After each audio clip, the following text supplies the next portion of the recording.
Studies of runway overruns indicate that non-stabilized approaches, excess airspeed, landing long,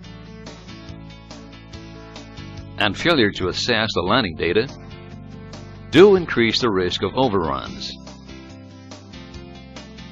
Stabilized approach mindsets provides a solid basis for a good landing. It can provide the crew with the best conditions to flare and finally stop the aircraft safely within the runway length. Unstable approaches may result in difficult landings with unexpected sink rates, side loads or bounce backs, and can result in a runway overrun. The aircraft must be fully stabilized by 1,000 feet from touchdown under IMC conditions and by 500 feet under VMC conditions. An approach is considered stabilized when all of the following criteria are met. The aircraft is on the correct flight path. Only small changes in heading, pitch are required to maintain the correct flight path. The aircraft is in the correct approach speed. The aircraft is in the correct landing configuration. Rate of descent is no greater than 1,000 feet per minute. If an approach requires a rate of descent greater than 1,000 feet per minute, a special briefing should be conducted. Thrust setting is appropriate for the aircraft configuration. All briefings and checklists have been conducted.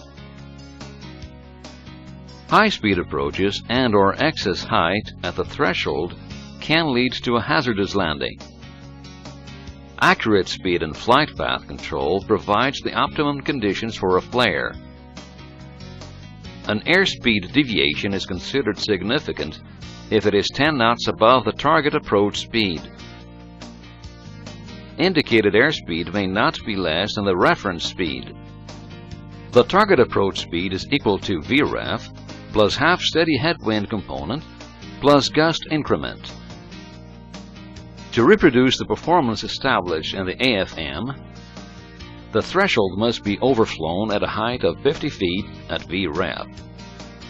That is, the additional speed must be bled off by the landing screen height of 50 feet.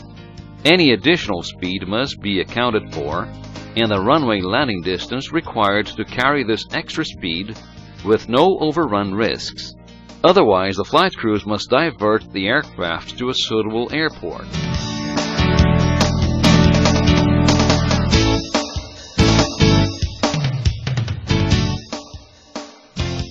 A significant vertical speed deviation occurs when it is greater than 1,000 feet per minute, precision, or 1,500 feet per minute, non-precision, while below 1,000 feet AGL. If the stabilized approach parameters are not met before reaching the stabilized approach height, a go-around should be initiated.